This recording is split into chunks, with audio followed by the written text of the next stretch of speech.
कोणतं तरी स्वप्न सांगत होता ना, आम्ही तसं ऐकलं नाही. म्हणायचं तायडे संध्याकाळी 10 ते 5 तुला मोबाईल भेटणारच नाही. भावड्या तुला मोबाईल भेट, मग मी पण घेत नाही, माझा पण ठेवतो. बघा पोरांमध्ये किती बदल घडते. पोरग मग ती सकाळी लवकर उठल, त्याच्या निद्रा नाश होणार नाही, त्याच्या मनामध्ये चंचलता येणार नाही. ह्या गोष्टी आपल्याला माहिती पाहिजेत. जोपर्यंत तुम्हाला या गोष्टींची जाणीव होणार नाही आणि एखादी गोष्ट डोळ्यासमोर आली मग म्हणता आता डोकं आपटू का, जीव देऊ का, काय करायचंय. त्याला कारणीभूत जितकं तुमचं पोरग आहे पोरगे त्याहून अधिक कारणीभूत तुम्ही. कारण चोर जितका चुकीचा नाहीये, चोराला जितकी शिक्षा केली जात नाही त्याहून अधिक शिक्षा कुणाला केली जाते, ज्याने चोराला आसरा दिला. म्हणून तुम्ही जर आजपासून विचार करताना तायडीचं मन दुखल, भावड्याचं मन दुखल, नको करायला, नको ही करायला, मग आज तुम्ही त्यांच्या मनाचा विचार करताय ना, येणाऱ्या काळामध्ये तुम्ही त्यांचे फटके खायला तयारच राहा. काही वाटत नाही. तुमच्या एवढ्या 20 वर्ष सांभाळलेल्या, परत एकदा सांगते, 20 वर्ष तुम्ही तुमच्या लेकरांना जीव लावले, सांभाळलेल्या सगळ्या तुमच्या प्रेमाची जागा ना काही क्षणामध्ये चुकीची लोक येतात, खोटी आश्वासनं देतात, खोटी काळजी घेतल्यासारखी दाखवतात आणि आपल्या लेकरांच्या मनामध्ये घर करून दाखवतात. आणि मग तुम्ही म्हणता ही वेळ आली कशी. वेळ आली नाही, तुम्ही त्यासाठी कारणीभूत आहे. तुम्ही जाग सचेत राहणं गरजेचं आहे. तुम्ही तुमच्या लेकरांना कीर्तनामध्ये घेऊन येणं गरजेचं आहे. आज तुम्ही तुमच्या लेकराला संस्कार सिंचन शिबिरात आणलं, इथं आणल्यानंतर त्या पोरांना विचारा, बाळांनो खरं सांगा रे, इथं तुम्ही कुणी कुणाला शिवी दिली का, खरं सांगा. आपण एवढी मुलं आहेत, एकाच्या पण तोंडातून शिवी निघली नाही. आणि खरं सांगा, घरी असताना तुम्ही अनेकांच्या तोंडातून शिवी ऐकल्या का नाही. कधी कधी चुकून तुमच्या पण तोंडातून एखादी जायची का नाही. हा, मुलं प्रामाणिक आहेत, हो म्हणतात. पण इथं आल्यानंतर शिवी नाही. एक मुलगा सकाळी म्हटला, इथं आलं तर मला एवढं भारी वाटतंय. इथले प्रत्येक विद्यार्थी एकमेकांना माऊली म्हणून आवाज देतात आणि एकमेकांसोबत आवाजावं बोलतात. हे पूर्वीचे संस्कार गुरुकुलामध्ये. आता आहेत का संस्कार? नाही, आता नाही संस्कार. मुंबईला जावा. आता आम्ही योगायोग आला होता, आमची आई पण साक्षीला आहे. ज्यावेळेस मी इयत्ता 8वीत होतो ना बाळांनो, त्यावेळेस मुंबईच्या शाळेत होतो. मुंबईच्या शाळेत असताना आम्हाला बसवायची कशी माहिती का मंगेशदा, एका बेंचवर एक मुलगा, एक मुलगी, एक मुलगा, एक मुलगी. आता करायचं काय बोला. मुलांना आपण स्वतःहून संस्कार देणं गरजेचं आहे. मुलाला जाणीव करून देणं गरजेचं आहे. हे चुकीचं आहे, असं नाही केलं पाहिजे.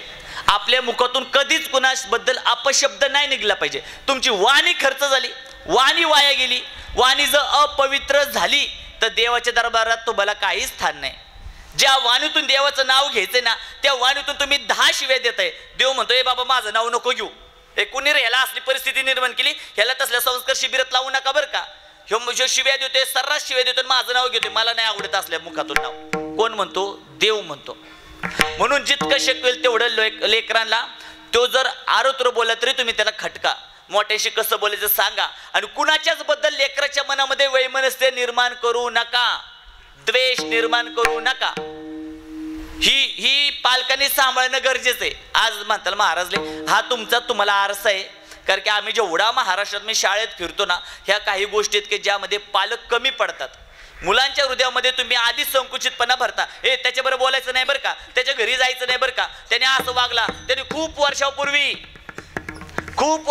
त्यांनी ना तुझ्या आईला शिवी दिलती. अरे खूप वर्षापूर्वी झालं. त्याला नंतर त्याचं मन खात होतं. आता त्याला वाटतं की त्याच्या आईची क्षमा नाही मागण्याचं धाडस ना, त्याला असं वाटतं की बाबा त्याच्या लेकराशी तरी प्रेमाने वागावं. पण तुम्ही गाठ बांधली ना, त्याच्याशी बोलायचं नाही, हे करायचं नाही, ते करायचं नाही. मग पोरग पण मनामध्ये वैमनस्य ठेवतं आणि पोराला कळतं, अरे जग असं आहे का, जगात असं चालतं, ह्याच्याबरोबर बोलायचं नाही, त्याच्याबरोबर बोलायचं नाही, ही पार्टी वेगळी, ती पार्टी वेगळी. आणि आपण कसं राहायचं, संकुचित. आणि आमचे माऊली काय सांगतात, हे विश्वची माझे घर, किंबहुना चराचर आपण. माऊली म्हणतात, हे विश्व माझं असल्यासारखं जागा. देवाला तुमचा हरिक वाटेल, हर्ष वाटेल, कौतुक वाटेल. हे कुठे गेलं सगळं. म्हणून जितकं शक्य होईल तेवढं आपण आपल्या लेकराला व्यापकता भरा. छत्रपतींना जिजामातेने जी व्यापकता भरली ना, ती भरायला कमी पडताय तुम्ही. तुम्हाला वाटतंय छत्रपतीने एवढं श्रीमंत आहे का आपण? ते तर सरदार होते, सोन्याचा चमचा तोंडात घेऊन आले जन्माला. एका शेरवर शिपाई धावत यायचे, 10 शिपाई यायचे पाणी घेऊन. तरी पण शिवरायाला त्यांच्या मातेने काय केलं, मृत्यूच्या यज्ञामध्ये अग्नितांडव करण्याकरिता ढकलून दिलं जिजामातेने. काय व्हायचंय ते होऊ दे, पण कशासाठी जीव जाणार आहे तुझा?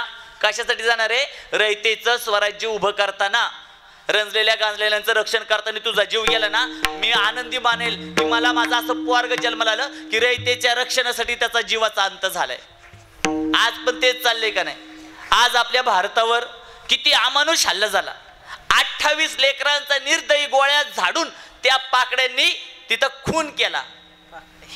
पण इथं पण एक गोष्ट ध्यानात ठेवायची, केंद्र सरकार पण याचीच वाट बघत असेल की त्यांनी असं कोणतं तरी आपल्या एखादं पाऊल उचलावं की ते पाऊल उचलल्यानंतर अख्ख्या विश्वामध्ये त्यांची नाचक्की व्हावी, आणि मग एकदा का आम्ही उभं राहिलो मग त्याला शेवटपर्यंत सोडणार नाही. आणि झालं पण तसंच.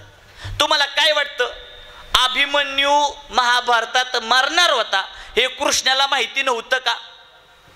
नव्हतं का माहिती? श्रीकृष्णाला माहिती होतं अभिमन्यू युद्धामध्ये मरणार आहे. ज्या दिवशी अभिमन्यूचा अंत होणार होता ना, त्या दिवशी भगवान श्रीकृष्णांनी अर्जुनाचा रथ युद्धापासून इतक्या दूरच्या भागामध्ये नेला होता की तिथं अर्जुनाला जाणीवपूर्वक भगवान कृष्णांनी गुरफटून ठेवलं होतं. का? देवाला माहिती होतं की युद्धाचे नियम तुटले गेले पाहिजेत. जर युद्ध नियमाने खेळायला लागलं ना, अर्जुन पांडव कधीच जिंकू शकत नाही. पण नियम कोणी तोडले पाहिजेत? आधी परशत्रूंनी तोडले पाहिजेत. आणि मग नियम कोणी तोडले? अभिमन्यू सारखं रत्न भगवान कृष्णांनी का हरवलं? तर पुढे धर्माची स्थापना करायची होती.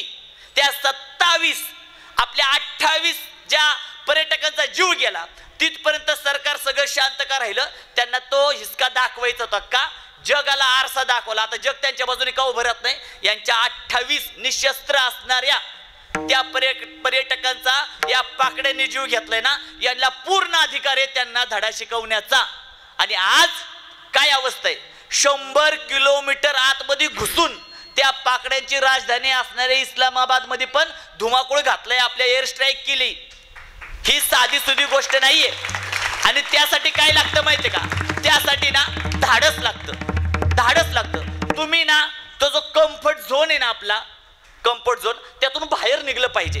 आपल्याला वाटायचं आपण जर पाकिस्तानवर एक गोळी मारली तर अमेरिका आपल्यावर गोळ्या मारेल. अरे काय